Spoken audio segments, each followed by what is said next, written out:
les exprimer comme ça. Si tu veux.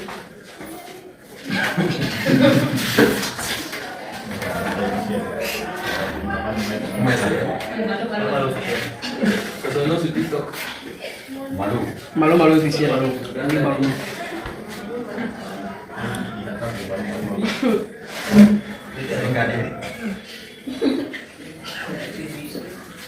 Philosophie ou philosophie?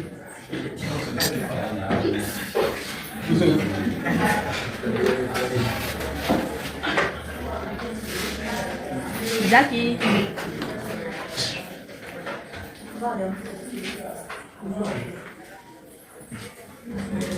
Ok, ma présence va vous expliquer ici. Tu vas à distance 6 ans.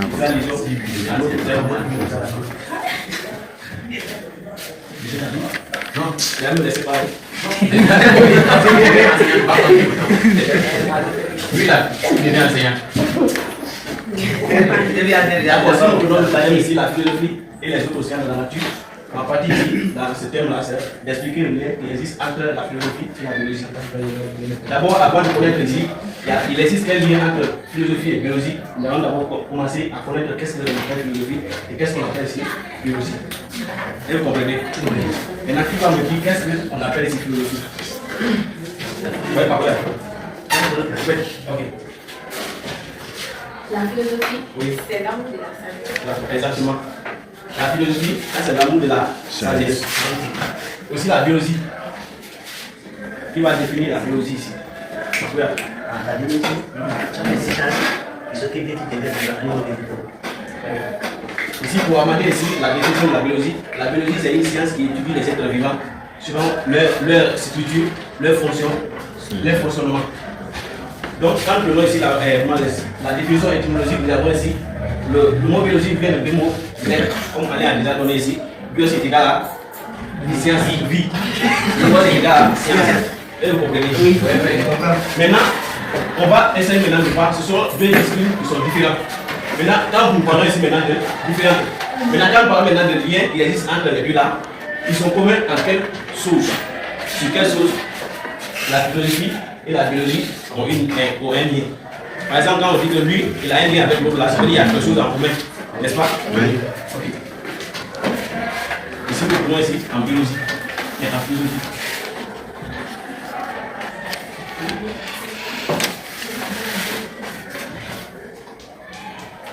On dit ici la philosophie. Oui. La question que vous avez demandé, le lien qui est entre philosophie et biologie. Oui. Parce que je connais.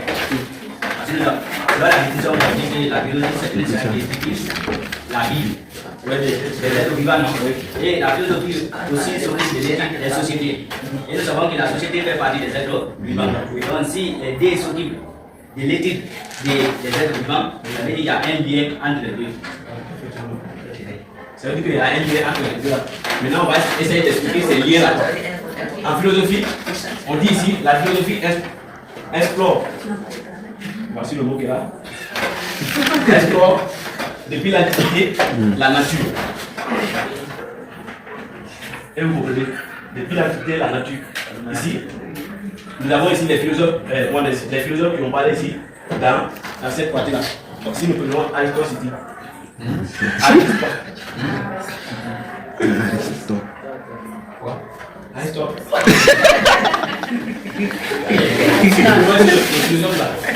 Lui, il a parlé ici, cette partie. Maintenant, nous sommes ici à Rome.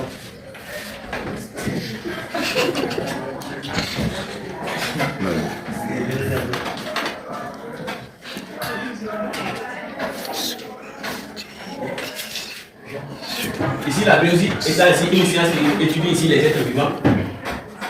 Étant ici une science qui étudie les êtres vivants, on va essayer ici de donner ici quelques définitions qui est liées ici à la base de la vie.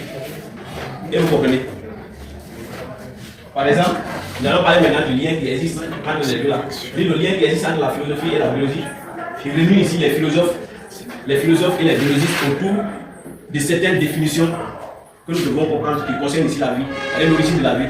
Maintenant, ces définitions-là sont les suivantes. Nous avons ici définition sur, ça c'est pour la biologie, j'aime, cellule. La deuxième cellule, évolution.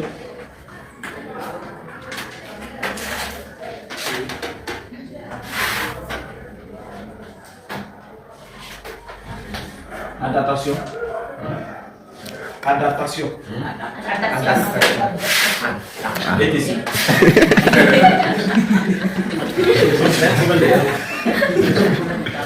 Ici, on dit le lien qui existe entre philosophie et biologie, ce sont les liens qui se trouvent ici autour des définitions liées à l'origine de la vie.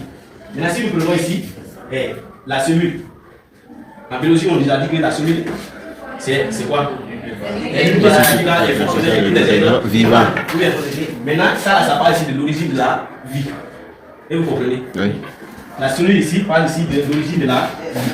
On prend ici, en petit a, cellule. Je n'ai pas le temps d'écrire pourquoi. Quand on parle de la cellule, c'est l'unité structurelle et fonctionnelle de tous les êtres vivants. Maintenant, quand nous regardons ici dans l'étude de la cellule, il y a des compositions que nous devons comprendre. Ici, dans la cellule, il y a les êtres vivants qui sont caractérisés ici par les cellules par les cellules plus cariotes. Bon, c'est pas si bien le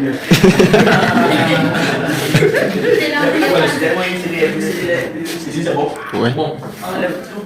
Il y a les êtres vivants qui sont caractérisés ici par les cellules unicellulaires. Voilà.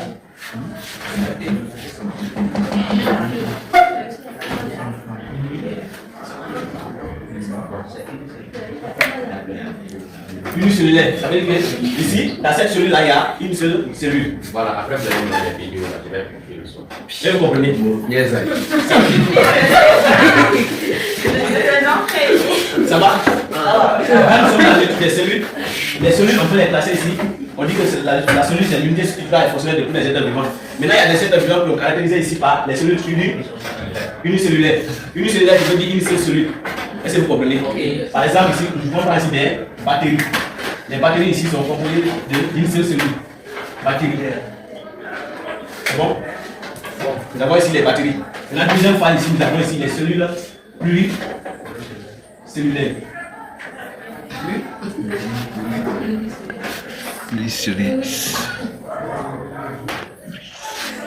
Cellulaire. C'est bon? Pluricellulaire veut dire ici plusieurs cellules. Si nous prenons les cellules animales et végétales.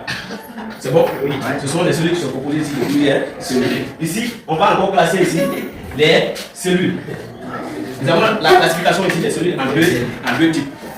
Ici, c'est ma partie. Laisse-moi expliquer. Non, c'est pas le même. Là, on dit qu'il y a un lien entre. Quand on prend une partie, alors qui est le lien. Est-ce que je ne vais pas expliquer? Alors.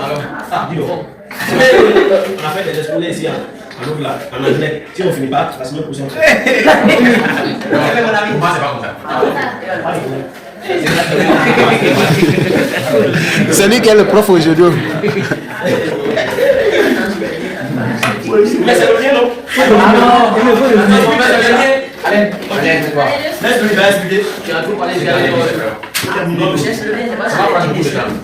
Il faut résumer ça aussi. On dit la biologie et la avec les technologies. Moi, je parle de ça. Alors, on va les définir seulement. Ok, c'est bon. Nous avons ici deux types de cellules. Nous avons les cellules eucaryotes. Eucaryotes qui veut dire quoi? Eucaryotes ici, à pluricellulaire. Et les cellules prokaryotes. Pourquoi vous n'avez pas fait ça en biologie? Eucaryotes et prokaryotes. Prokaryotes, ça veut dire que c'est ici. Utiliser ces cellules. Maintenant, eucaryote, ça veut dire que c'est plusieurs cellules. Maintenant, cette première partie-là, c'est fini. Si nous prenons ici les gènes ici, c'est l'unité fondamentale de l'hérédité. Étudie ici l'unité fondamentale de l'hérédité. Ici, nous pouvons parler ici de. Ils sont caractérisés ici de l'ADN. L'ADN et ou l'ARN. Vous connaissez tous les définitions de la biologie. Donc, les deux, c'est-à-dire quand nous prenons ici les gènes, ils étudient ici l'unité fondamentale de l'hérédité. Or, dans l'étude là, on trouve ici les deux parties là. Et vous comprenez, ADN et ARN. Maintenant, nous prenons la deuxième, là, c'est fini. Nous allons ici prendre ici l'évolution. Si nous prenons ici l'évolution, ça c'est les étapes où un être humain peut. Ok.